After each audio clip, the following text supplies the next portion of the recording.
আপনি যদি টাঙ্গুয়ার হাওর যাওয়ার প্ল্যান করে থাকেন তাহলে আমাদের ভিডিওটা শেষ পর্যন্ত অবশ্যই দেখবেন, কারণ আমরা এই ভিডিওতে টাঙ্গুয়ার হাওর শুধু সৌন্দর্য দেখাবো না, দেখাবো আমাদের বাস্তব অভিজ্ঞতা, কিভাবে আমরা কম খরচে ঢাকা থেকে সুনামগঞ্জে গেলাম, কি ভুল করেছি, কোন হাউস বোটে উঠেছি এবং কি ধরনের সমস্যার মুখোমুখি হয়েছি, আর শেষে বলবো আসলেই কি টাঙ্গুয়ার এতটা হাইপের যোগ্য। ঢাকা শহরের যানজট আর যান্ত্রিক জীবন থেকে মুক্ত পাতে আজকে আমরা যাচ্ছি টাঙ্গুয়ার হাওর। এই হচ্ছে আমার দল। আমরা ছিলাম মোট 6 জন। আমাদের যাত্রা শুরু হয়েছিল মিরপুর থেকে। প্রথমে মেট্রোরেল থেকে মতিঝিল, তারপর মতিঝিল থেকে বেঙ্গল এক্সপ্রেসে এসি স্লিপারে। সবচাইতে অবাক করা বিষয় হচ্ছে মাত্র 1000 টাকা পার পারসন আমরা হচ্ছে স্লিপার বাসের সিট পেয়েছিলাম। আজকে যাব, এখন যাব। ভাই কয় টাকা দিয়ে কটার টিকিট কাটলেন? 1000 করে 1%। বড় ভাই আমাদের ট্যুর স্পন্সর করতেছে। দোকানের নাম হচ্ছে মা টেলিকম। মা বাবার দোয়া, মা টেলিকম এন্ড মোবাইল সার্ভিসিং। মুসলিমদের ঈদগাবাদ, যাদেরই হচ্ছে মোবাইল ঠিক করতে আমার বাইরের কাছে আয়া করবেন। এত কমে স্লিপার বাসের সিট পাওয়াটা ছিল আসলে অবিশ্বাস্য। যদিও বাসটা সুনামগঞ্জ যাওয়ার জন্য একটু সময় নিয়েছিল, এজন্যই হচ্ছে আমাদের সব সমস্যার সৃষ্টি হয়েছিল। এখন সময় হচ্ছে রাত 3টা সামথিং। আমরা নিচে হচ্ছে 1 কেজি দই, আমি একটা কেকের স্লাইস নিছি, এর নাম হচ্ছে বার্গার নিছে, ওরও বার্গার নিছে। দইটা হচ্ছে ইটস কাইন্ড অফ চলার মতন, লাইক নট দ্যাট অনেক ভালো, বাট চলার মতন আছে। আর কেক আর বার্গারের কি বলবো, সচরাচর ফাস্ট ফুড যেরকম থাকে ওরকমই, বাট ইয়া ভালো ছিল। এনাম যদিও বা টক দই খাইছে, এনাম মিষ্টি দই খায় নাই। তো বিরতি শেষে ড্রাইভার আর হেল্পারের সাথে আমার তর্ক এইটা চলতেছিল যে আমরা লেট করলাম কেন। আমরা লেট করলাম যে আমাদের সাথে একটা পাগল আছে তানভীর, ও হচ্ছে খাবার শেষে ওয়াশরুমে যায়, মানে ও সবসময় উল্টো পুল্টো করে। বিরতি শেষ, আমরা বাসে বসে আছি আর আমাদের যাত্রীরা ধীরে ধীরে আসতেছে। আমাদের ওই হেল্পার হচ্ছে আর হচ্ছে ড্রাইভার হচ্ছে সুপারম্যান। ওরা বলছে আমরা 20 মিনিটে তেল ভরছি, ওয়াশরুমে গেছি, খাবার দাবার করছি, সব বলছে। আমি ওদের বললাম যে ভাই আমরা সুপারম্যান না, আপনারা সুপারম্যান, আপনারা পারেন। আমরা যখন সাহেববাড়ি ঘাটে পৌঁছাই তখন সব ভালো হাউস বোটেই চলে গেছে। ঠিক তখনই দেখা হয় আমাদের এক দালালের সাথে, যার নাম আমরা দিয়েছিলাম দালালুল মাখলুকাত। দালালুল মাখলুকাত আমাদের সন্ধান দেয় কাগজের নৌকা নামের এক হাউস বোটের। তার ভাষ্য মতে কাগজের নৌকা হচ্ছে একটি লাক্সারিয়াস বোট। যেহেতু দালালুল মাখলুকাত বলেছিল যে প্রিমিয়াম বোট, তার মানে আমাদের ধারণা ছিল যে এসি থাকবে, প্রিমিয়াম সার্ভিস থাকবে, খাবার অসাধারণ ভালো থাকবে। কিন্তু আমরা তখনও বুঝতে পারিনি দালালের কথা বিশ্বাস করাই ছিল আমাদের সবচেয়ে বড় ভুল। আমরা সাহেববাড়ি ঘাট থেকে চলে যাই আনোয়ারপুর ঘাটে। আমরা গিয়েছিলাম বাইকে করে। আমরা যেহেতু 6 জন ছিলাম, তো আমাদের 3টা বাইক লেগেছিল। বাইকের ভাড়া 250 থেকে 300 টাকা করে নেয়। আপনারা চাইলে আনোয়ারপুর চলে যেতে পারেন বাইকে। সময় লাগে আনুমানিক 30 থেকে 40 minute. Follow me, make me dive in the streets. Follow me, make me frog I got streams, yeah. Follow me, make me might be what's the beats. Follow me, make me might be got streets, yeah. Test me, test me, test me, test me, test me if you can. Catch me, catch me, catch me, catch me, catch me if you can. Test me, test me, test me. নৌকায় ওঠার প্রথমে বিশাল বড় চমক, আমাদের luxurious বলে উঠানো হয়েছে, তার মানে হচ্ছে এসি থাকবে। বাট ওঠার সাথে সাথে এসির জন্য আমাদেরকে 4000 টাকা বেশি চার্জ করতে বলা হয়েছে। এরপর শুরু হলো আমাদের হতাশার পালা। আমরা ঢোকা মাত্র না আমাদের কোনো ওয়েলকাম ড্রিঙ্ক দেওয়া হয়েছে, না আমাদের তাদের সার্ভিস ভালো ছিল। বোর্ড ওনার যে ছিল শিহাব, ওনার নাম সম্ভবত শিহাব, ওনার আচরণ ছিল খুবই বাজে। বাট নৌকার অন্যান্য কর্মচারী যারা ছিল, বিশেষ করে আলমগীর ভাই, তাদের আচরণ ছিল খুবই ভালো এবং তারা খুবই আন্তরিক ছিল। বাট তারা আন্তরিক হলে কি হবে, ম্যানেজমেন্ট তো আন্তরিক হতে হবে। আমাদের বোট চলতে থাকে টাঙ্গুয়ার হাওরের সবচেয়ে আলোচিত এবং জনপ্রিয় স্পট ওয়াচ টাওয়ারের উদ্দেশ্যে। যেতে যেতে আমরা হাওরের পরিবেশ দেখে আসলেই মুগ্ধ হচ্ছিলাম।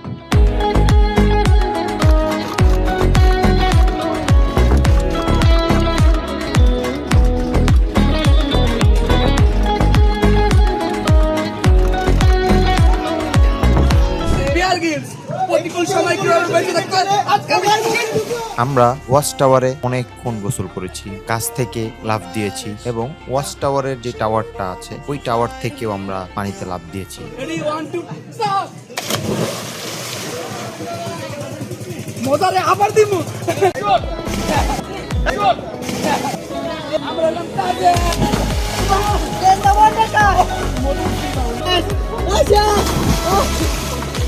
আর যদি খাবারের স্বাদ নিয়ে কথা বলতে হয় তাহলে আমি বলবো খাবারের স্বাদ মোটামুটি ভালোই ছিল, বাট ঝালের পরিমাণটা একটু বেশি ছিল। বিশেষ করে গরুর গোশত এবং হাঁসের গোশত যখন দেওয়া হয়েছে ওগুলোতে ঝালের পরিমাণ অনেকটা বেশি ছিল, যাতে হচ্ছে আমরা অনেকজনে খেতেই পারিনি। এদের সাথে আমাদের খাবারের শেষ না। খাবারটা হচ্ছে বাইং মাছ, মাছ ফ্রাই, আলু ভর্তা, আরেক পদের ভর্তা আর হচ্ছে গরুর গোশত। খাবারটা মোটামুটি অনেক ভালো, অনেক ভালো, মোটামুটি বলা যাবে না। খাবারের কোয়ালিটি খুবই ভালো। আপ্যায়ন মানে হচ্ছে একটা আত্মীয় পরায়ণ কিংবা আপ্যায়নের একটা জিনিস আছে, কাগজের নৌকের এই জিনিসটা কম। তারা হচ্ছে ওই ভিজিটর ফ্রেন্ডলি না। ভিজিটর ফ্রেন্ডলি মানে হচ্ছে তাদেরকে আইসা যে আমরা যে ঘুরতে এসেছি একটা মিশে যাওয়া, এগুলো এখানে হয় না। অন্য আরো অনেক বোটের দেখছি তারা হচ্ছে ফ্রেন্ডলি, বাট এই বোটের মানুষগুলো এতটা ফ্রেন্ডলি না। তারা হচ্ছে বিজনেস মাইন্ডেড, বিজনেস নিয়ে চিন্তা করে। But they should be friendly, because আমরা এখানে শুধু খাবার খাওয়া কিংবা হচ্ছে দেখার জন্য আসি না। We come here for take experience নেওয়ার জন্য আসি, একটা মুহূর্ত করার জন্য আসি। বাট এখানে যদি দুই একটা বিহেভিয়ার জন্য মুহূর্তটা খারাপ হয়ে যায়, এটা খুবই বাজে জিনিস। আমরা এখানে আসছি অনেকগুলো টাকা খরচ করে, বাট এখানে যদি একটা স্মৃতি না থেকে গেল, একটা ব্যাড একটা খারাপ মুভমেন্ট থেকে গেল, এটাই হয় না।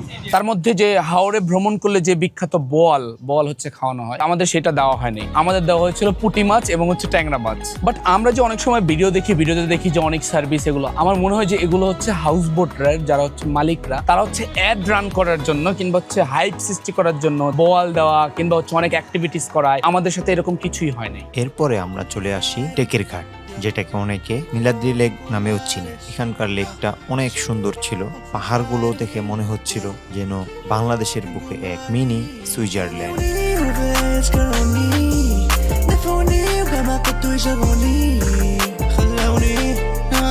এখন আমরা আছি বাংলাদেশে, একটু পরে আমরা চলে যাব বাংলাদেশের বাইরে।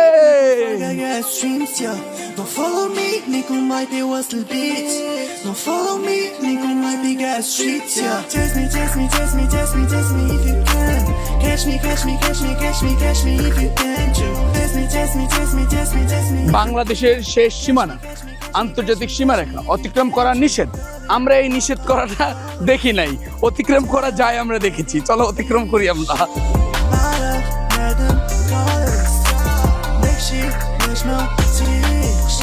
বাংলাদেশের সীমানা শেষ হয়ে গেছে, এখান থেকে অনেক দূর। এখানে শুধু হচ্ছে ভিডিও করার জন্য আসছে, আপনারা কেউ এখানে আসবেন না, এটা খুবই রিস্কি। ইনকেস যদি কেউ দেখে তাহলে আপনাকে গুলিও করতে পারে, একদম সাবধানে এখানে আসা যাবে না। ওই যে পাশে ইন্ডিয়া, ওই যে কাঁটাতারের বেড়া, ওটা সামনে ইন্ডিয়া। আমরা আমাকে প্রতিবেশীগুলোকে চলো একটু কথা বলে আসি তাহলে। আমরা এখন নীলাদ্রি লেকে হচ্ছে হাঁটতে আসছিলাম, বাট এটা একটা ক্যাজুয়াল ওয়াক ছিল। হাঁটতে আসছি, একটা ছোট্টখাটো একটা ঝর্ণা ডিসকভার করেছি আমরা। ঝর্ণাটা অসাধারণ সুন্দর, পানিগুলো অনেক সুন্দর পরিষ্কার আর খাওয়ার উপযোগ্য মনে হচ্ছে। পানিটা অসাধারণ ঠান্ডা, অসাধারণ ঠান্ডা। প্রাণ জুড়ে গেলো, মানে হচ্ছে একদম পুরোপুরি বলা যেতে পারে অমৃত। আমরা অনেকক্ষণ হাঁটার পরে একটু গরম লাগতেছিল, বাট এই মুখ ধোয়ার পরে মনে হচ্ছে একটু ফ্রেশ মনে হচ্ছে। আমি একটু উপরে যাই, দেখি পানি খাওয়া যায় কিনা।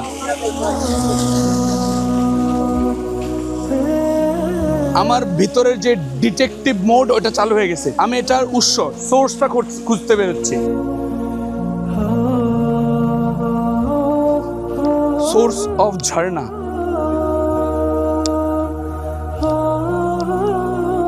কোন দিক দিয়ে যাইতেছে ওটা?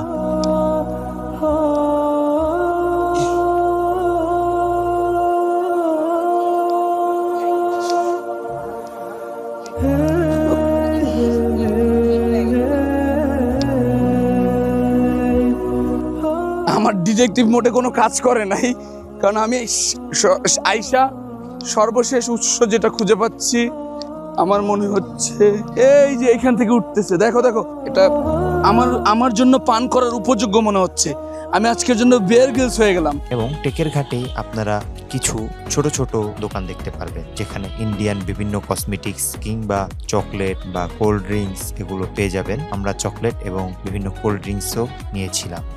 আরেকটি খুবই বাজে অভিজ্ঞতার কথা বলবো। অভিজ্ঞতাটা হচ্ছে কাগজের নৌকায় আমরা উঠেছিলাম। আমাদের যে হাউস বোটটা ছিল, আমাদের হাউস বোটটা হচ্ছে যেখানে কিছুক্ষণ পরে হচ্ছে তারা জেনারেটর বন্ধ করে দিত। তো জেনারেটর বন্ধ করে দিল, স্বাভাবিকভাবে হচ্ছে কারেন্ট বন্ধ হয়ে যেত। তো আমাদের খুবই একটা ঝামেলায় পড়তে হতো। দেখা যাচ্ছে আমরা কিছু মানুষ আসছিলাম যারা হচ্ছে অনেক স্পটে যাইনি, কিংবা হচ্ছে আমরা নদীতে গোসল করতে যাইনি। তখন যদি জেনারেটরটা বন্ধ করে দেয় তাহলে হচ্ছে আমরা হচ্ছে রুমের মধ্যেও থাকতে পারতাম না। তো এই সমস্যাটার সম্মুখীন আমাদের হইতে হয়েছে। রাতের পরিবেশটাও অনেক সুন্দর ছিল, আমরা ছাদে উপভোগ করছিলাম।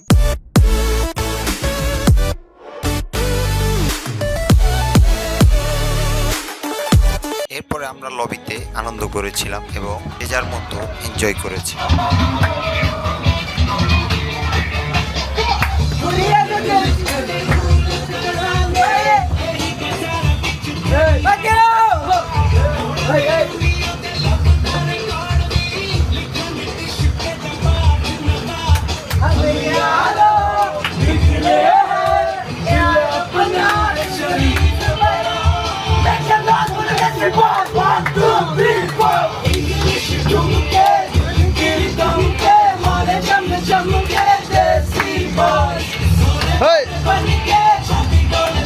আমরা যেখানে যাই সেখানেই কিন্তু লুডুর ম্যাচ হয়। আপনারা দেখছেন টাঙ্গুয়ার হাওরে ঘুরতে এসেছি। এখানেও শাহজালাল ভাই ওরফে আরফান খান, মামুন ভাই এবং আমাদের নূর আলম, তারপরে তানভীর সাহেব এবং ওয়াহিদুল ইসলাম।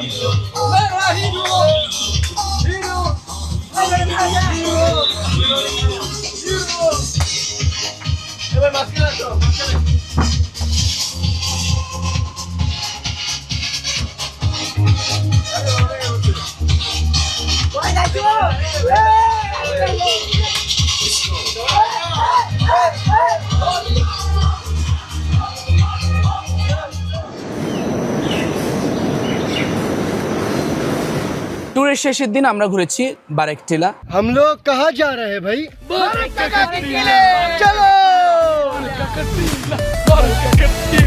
রেড বুল বাইরে যাচ্ছি, রেড বুল খাচ্ছি পিকনিক। আছে নাকি হুদাই একটি বারেকটিলায় উঠতে উঠতে আমরা প্রকৃতির অপার সৌন্দর্য উপভোগ করছিলাম এবং ভাবছিলাম আল্লাহ তাআলা কত সুন্দরভাবে পৃথিবীকে আমাদের জন্য সাজিয়েছেন। তাই আমরা বেশি বেশি প্রকৃতির কাছে যাব এবং প্রকৃতির ভারসাম্য রক্ষায় সজাগ থাকব।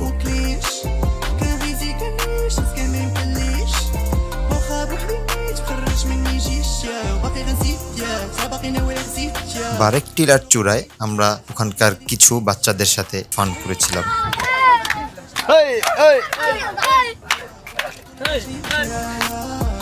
এরপরে আমরা চলে আসি সুনামগঞ্জের ঐতিহাসিক শিমুল বাগানে। আমরা এখন এসেছি দক্ষিণ এশিয়ার সবচেয়ে বড় শিমুল বাগানে। পরিবেশটা এখানে খুবই সুন্দর, খুবই ভালো। আর ঢোকার জন্য এখানে এন্ট্রি ফি 50 টাকা। বাগানটা আসলেই অনেক সুন্দর ছিল, পরিপাটি এবং গোছালো। পাশে জাদুকাটা নদী, দৃশ্যটা আসলেই অনেক সুন্দর ছিল।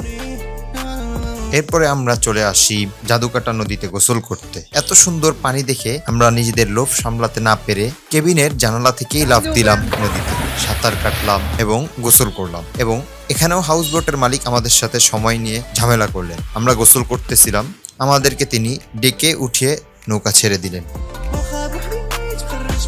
প্রাকৃতিক সৌন্দর্য অসাধারণ সুন্দর, ওখানে আপনারা যেতে পারেন। বাট আমাদের যেই সময়সীমাটা দেওয়া হতো, যে প্রত্যেকটা জায়গায় আমাদের একটা সময়সীমা বেঁধে দিত, তো আমাদের মনে হতো যে তারা আমাদের ট্রিট করতেছে এরকম ভাবে যে আমরা তাদের কর্মচারী, কোনো অতিথি না। বিকজ আমরা যদি কোনো এক জায়গায় যাই, ওটা হচ্ছে এক্সপিরিয়েন্স নিতে চাই। এখন যদি সময় বেঁধে বলে যে 10 মিনিট, 20 মিনিট, 40 মিনিট, তাহলে এই এক্সপিরিয়েন্সটা হচ্ছে আমরা গেইন করতে পারি না। আমাদের ট্রিপ শেষ হওয়ার কথা ছিল হচ্ছে বিকেলের দিকে, বাট দুপুর 2টার মধ্যেই হচ্ছে আমাদের ঘাটে নামিয়ে দেওয়া হয়েছে। তার মানে আমাদের হচ্ছে পর্যাপ্ত পরিমাণ সময় দেওয়া হয় না, যেই সময়টা আমাদের দেওয়ার কথা ছিল। তাদের সার্ভিস খুবই বাজে ছিল, তাদের সময়ও কম দিয়েছে। আমি বলবো এই সকল যে হাউস বোট গুলো আছে এগুলো যেন সবাই এড়িয়ে চলে। তাহলে কি টাঙ্গুয়ার হাওর অ্যাকচুয়ালি ঘোরার যোগ্য নাকি? টাঙ্গুয়ার হাওর কি আসলেই খারাপ? না, একদমই না। অনেক সুন্দর জায়গা, দেখার অনেক জিনিস আছে। নীলাদ্রি লেক, চারপাশে পাহাড়, প্রাকৃতিক সৌন্দর্য অনেক সুন্দর। বাট যাওয়ার আগে একটা ভালো হাউস বোট অ্যারেঞ্জ করে নিতে, আমাদের মতন কাগজের নৌকায়, যেটা আসলেই কাগজের নৌকা, ওটাতে ওঠার দরকার নেই। আমি রেকমেন্ড করবো না কাউকে কাগজের নৌকায় ওঠার। ভালো হাউস বোট অ্যারেঞ্জ করতে হবে এবং হচ্ছে তাদের সার্ভিস কি, খাবার কিরকম দেবে, সময়টা নিশ্চিত করতে হবে এবং এসি আছে কি নন এসি, এই বিষয়গুলো খেয়াল রেখে তারপর হচ্ছে ট্যুর প্ল্যান করলে হচ্ছে ভালো হয়। অবশ্যই হচ্ছে হাউস বোট হচ্ছে যখন হচ্ছে বুক করবেন, আমি মনে করবো যে হচ্ছে কাস্টমার রিভিউ জানা, তাদের রেটিং দেখা, আসলে কি সার্ভিসগুলো গ্রহণ করে এগুলো দেখতে হবে। কারণ আপনি যদি একটা ভালো হাউস বোটের সাথে যান, তাহলে আপনার ট্রিপটা অসাধারণ সুন্দর হবে। আর যদি গিয়ে যদি ওখানে যদি আপনাকে বিভিন্ন সমস্যার সম্মুখীন হতে হয়, তাহলে হচ্ছে আপনার ট্রিপটা হচ্ছে খারাপ হবে। আর আমাদের ভিডিওটি ভালো লাগলে অবশ্যই আমাদেরকে কমেন্ট করবেন, লাইক করবেন এবং শেয়ার করবেন এবং আমাদেরকে জানাবেন আমরা পরবর্তীতে আর কি বিষয় নিয়ে ভিডিও বানাতে পারি।